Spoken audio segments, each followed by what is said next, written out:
This is an epic clip of Melanie Phillips being challenged by an anti-Israel questioner in a debate. And here she is responding to and debunking the Palestinian narrative. Have a watch. You think that there are some Jews living in Israel who are originally of European descent, not like you say, they were historically the most historical people that's ever lived in the land in Israel, or do you think that's just another lie as well?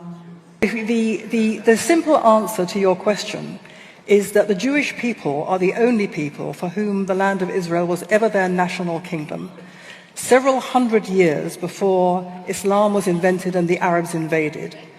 And that is the point I was making. They are the only people for whom Israel is their national kingdom. The fact that many Jews haven't lived there is self-evidently true, but that is not the point. The Jews are entitled to the land of Israel because that is their ancient historic homeland from which they were dispossessed by waves of colonial invaders and which they have got back from colonialism. Do you think that there... It's so funny, isn't it? You know, the world we're living in today, which celebrates the underdog, celebrates decolonization, you know, people, indigenous rights, all these things, the minority, the people that are downtrodden, you have to, you know, almost glorify. But yet when it comes to the Jews, no, you're the white foreign colonizers when they are literally decolonizing their land, going back to their ancient homeland that they were forcefully dispossessed from. It's so funny that, you know, people talk about free Palestine, but actually, the word Palestine is a white European colonialist term. The term was, the land was renamed from Judea to Palestine by the Roman emperor at the time in order to sever the Jewish connection. But the term Palestine has nothing to do with the Arabs living there today. They just adopted that term. They are Arabs. They adopted this term of this renamed land of Judea. But Palestine refers to an extinct people who are the enemies of the Jews coming from Greece, the Philistines, who actually lived in Gaza, funnily enough. And they were enemies of the Jews. And they have no connection whatsoever. You know, the word Perth doesn't even exist in Arabic. They say fur, so Philistania, they'll say. So it's... As Melanie points out, if any people out there has a connection to a plot of land, it would be the Jewish people to the land of Israel. It's the most well-established fact in history among nations. God assigned the land of Israel to the Jews, to the people of Israel.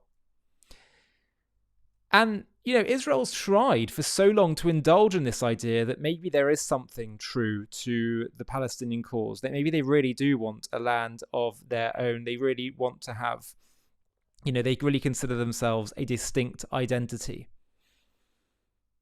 The problem is, if you look at this map that I show the whole time, because I think it's so important, this is what Israel would have looked like in 1948, God forbid, had Israel lost its war of independence.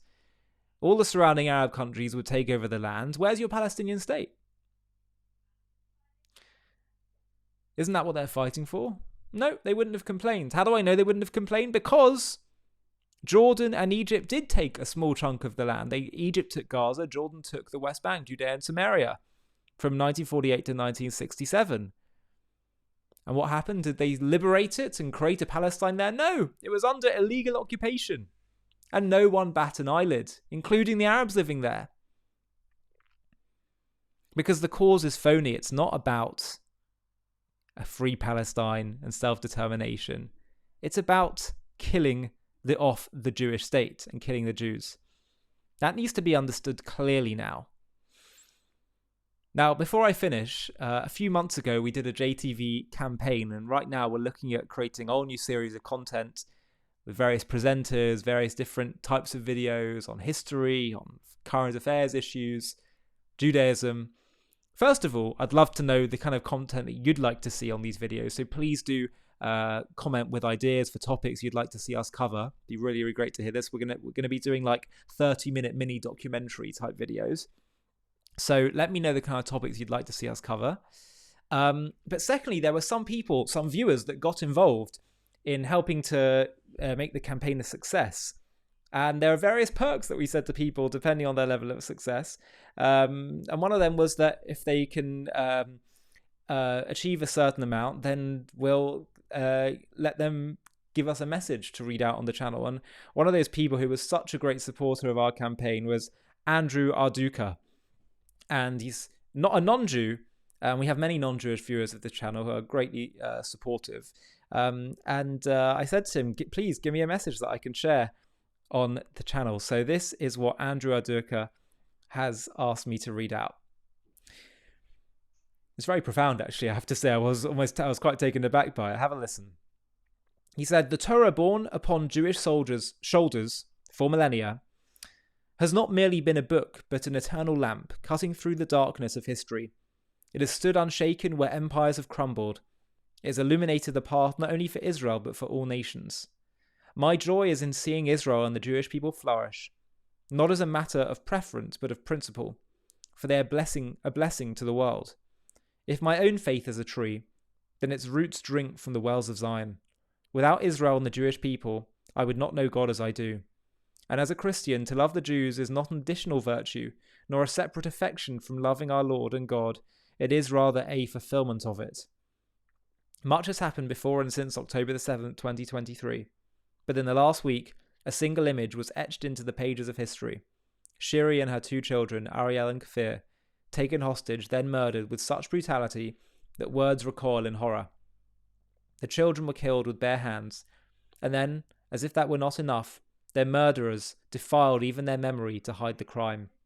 These acts were not committed in secret nor in shame, but in a community that had long since baptized cruelty as righteousness. Their captors were not the outcasts of their society, but its chosen leaders, raised, celebrated, and followed. And what followed? A grotesque carnival. Smiling faces framed by the glow of phone screens, cameras lifted not to document grief, but to revel in it. A funeral, not draped in solemnity, but in mockery. Selfies snapped beside the wreckage of a life extinguished. And then the final twist of the knife. The supposed return of the bodies, only for it to be revealed that the mother's was missing. An engineered torment, carefully devised to deepen the wound. This was not the act of a lone fanatic, but a culture's chosen ethic. The so-called innocents march in celebration, not silence. But what, after all, is innocence? It is not the mere absence of a weapon, but the presence of a heart uncorrupted by hatred. And if the hatred is already murder, as the scriptures tell us, then anti-Semitism is something worse. It is genocide in the heart, the prelude to the genocide in the world.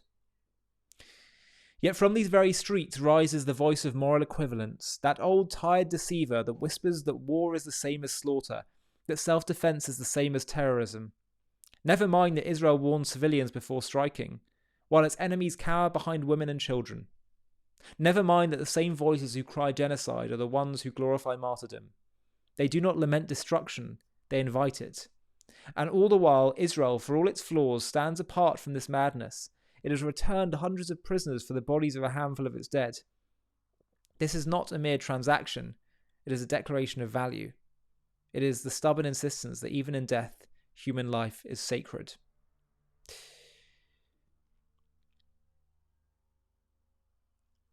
I have to pause there for a second because obviously, this is an area where there might be a little bit of disagreement in terms of strategy around how we deal with hostages, because I think as much as he is Andrew is 100% right here, that it is does show how much Israel values its people. There also does need to be some reflection on the fact that releasing lots and lots of prisoners and murderers could also endanger their people. So it's just it's a point I want to make, that around strategy there might need to be a whole separate discussion. But yes, the fact that Israel ultimately does this, whether or not it's the right idea, it does demonstrate their deep commitment to all of their people. At its core, Andrew finishes, this is not a war of borders, nor even of politics, but of first principles. Two peoples trace their lineage to Abraham, but they do not walk the same road. One has clung to the way of covenant, of justice, of mercy. The other, while invoking a merciful God, has turned his name into a banner of cruelty, deceit, and deliberate torment. A faith that sanctifies the breaking of oaths and the torture of the helpless does not serve God, it mocks him. So who do we love? All people. But which God do we serve? The God of Abraham, Isaac, and Jacob. And what do we proclaim? Am Yisrael Chai. Well, Andrew, thank you so much to you for your support, for those really powerful words. Sometimes hearing these words from an outsider is, and I say an outsider from the outside of the Jewish community, is it's enlightening for us to know that there are people that also very much can see the world in a sane way. And I know there's many viewers of this channel who are like Andrew, that have a deep support and love of Israel and the Jewish people. And to all of you, I say a very, very big thank you. Hi, thank you so much for watching. To watch another one, click here. To stay up to date with all our content, click here to subscribe. And if you're able to, you can help support JTV to grow and grow by clicking join below this video, where you can become a member and get perks including early access to videos and private live discussions with me. But most of all, you'll be partnering with us on our mission to change the world.